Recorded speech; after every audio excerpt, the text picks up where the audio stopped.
On innove dans tous les secteurs ici au CES Las Vegas qu'on vous fait découvrir pendant toute cette journée sur We Do Biz en partenariat avec Le Village by CA. Et là spécifiquement maintenant dans cette interview, on innove aussi dans l'agriculture.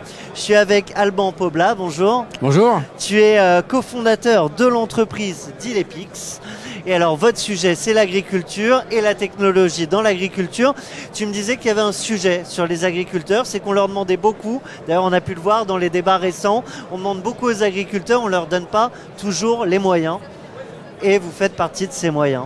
Voilà, nous on fait partie des moyens technologiques qui vont permettre aux agriculteurs de répondre aux grands enjeux sociétaux qu'on connaît aujourd'hui, qu'on voit dans la presse jusqu'à récemment, où on leur demande effectivement de réduire drastiquement l'utilisation des produits synthétiques qu'ils utilisent, et c'est très bien qu'il y ait cette réduction. Il y a notamment le plan Ecophyto 2025 en France qui vise à réduire par 2 l'utilisation des produits phytosanitaires.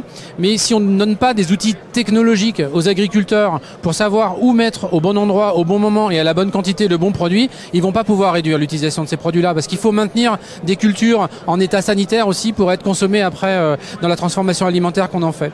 Donc Dilepix a vraiment cette vocation d'aider les agriculteurs à avoir les bonnes informations au bon moment, prévoir ce qu'on appelle les bons itinéraires agronomiques et savoir s'il faut ou pas traiter, parce que parfois on peut ne pas traiter. On peut estimer que la menace n'est pas suffisante pour avoir recours à des produits synthétiques ou des actions. Des fois on traite pour rien. Des fois on traite pour rien. Il y a plusieurs cultures comme les haricots verts, on va faire 4 à 7 traitements, les pommes de terre 17 à 20 traitements.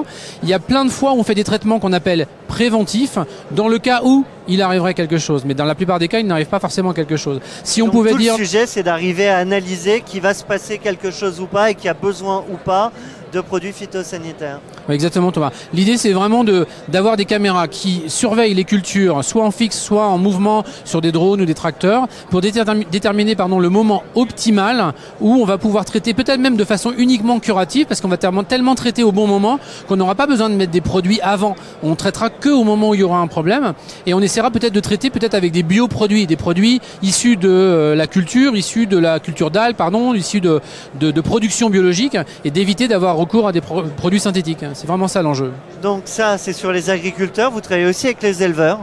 Oui, voilà. Alors la technologie qu'on utilise, elle est transversale, elle est générique, elle peut être appliquée autant à la surveillance des cultures qu'à la surveillance des animaux. Donc on a la même problématique, réduire l'utilisation des antibiotiques, notamment sur les animaux. Mais aussi il y a des problématiques de bien-être des animaux eux-mêmes et du bien-être de l'éleveur lui-même qui veut un peu réduire son temps de travail. Donc nous on fournit des outils de surveillance automatique des élevages dans ce cas-là, qui vont permettre aux éleveurs et aux éleveuses de laisser un peu la caméra faire toute seule, de laisser le logiciel faire tout seul et de ne remonter que des moments clés où il y a des problèmes dans l'élevage, un animal qui boite, un animal qui mange pas, un animal qui boit pas, ou même des opportunités, par exemple détecter des chaleurs animales ou détecter l'imminence d'un vélage où il va falloir isoler l'animal et le mettre dans des conditions optimales pour véler.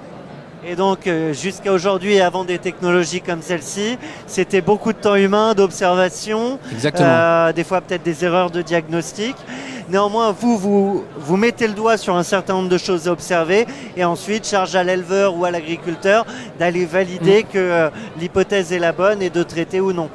Exactement, on travaille à la fois avec des agriculteurs, mais surtout avec des techniciens de coopératives ou des vétérinaires conseils. Nos systèmes sont plutôt faits pour des coopératives et des équipementiers qui vont les utiliser pour délivrer un conseil objectif fait par une machine à des agriculteurs à qui ils vont vendre un service outillé. Donc l'idée c'est d'arrêter aussi le lien un peu gênant des fois entre la personne qui fait le diagnostic et la personne qui vend le produit, différencier le médecin du pharmacien en gros quoi. Et c'est ça que vont permettre nos technologies, elles vont permettre aux grandes coopératives qui vont vendre moins de produits de vendre plutôt du service à la place. Parlons business, on est au CES Las Vegas, j'imagine que vous n'êtes pas là pour rien, il y a sûrement des velléités à l'international, en tout cas il y a des marchés à l'international. Oui, exactement, on était déjà là l'année dernière pour annoncer le lancement de Dilepix. Dilepix c'est une jeune société qui s'est créée en mars 2018, donc on a fait notre premier CES, on avait à peine un an. Deuxième CES c'est plutôt pour, après avoir rencontré des gens l'année dernière, c'est renforcer les liens qu'on a pu créer. On a repris contact avec toutes ces personnes qu'on avait rencontrées déjà l'année dernière, rencontrer surtout toutes les coopératives exécutifs du monde, tous les équipementiers du monde qui, mine de rien, viennent quand même au CES pour voir quelles sont les technologies qui pourraient être appliquées à l'agriculture pour répondre aux enjeux qu'on vient d'évoquer.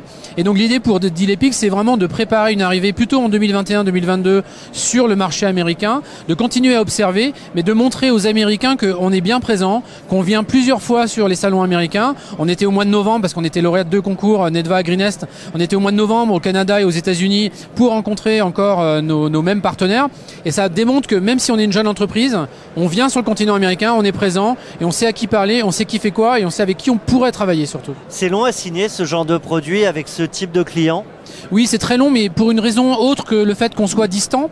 C'est plutôt parce que quand on travaille avec des grands équipementiers, des grandes coopératives, elles ne peuvent pas se permettre de mettre un produit pas assez abouti sur le terrain. Un agriculteur n'acceptera jamais un produit qui ne marche pas à 100%.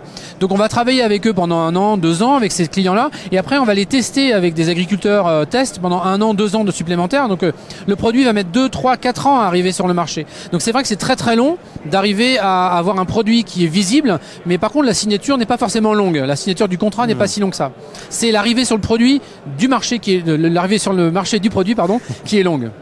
Ouais, moi on me dit qu'il ne faut pas faire trop long dans cette interview parce qu'on a beaucoup de gens à découvrir, à faire découvrir. Merci à toi. C'était un grand plaisir. Je rappelle, cofondateur de Deal Epic. Et quant à vous, merci aussi. Et on vous fait découvrir d'autres startups, d'autres innovations dans quelques instants. Merci à tous. Au revoir.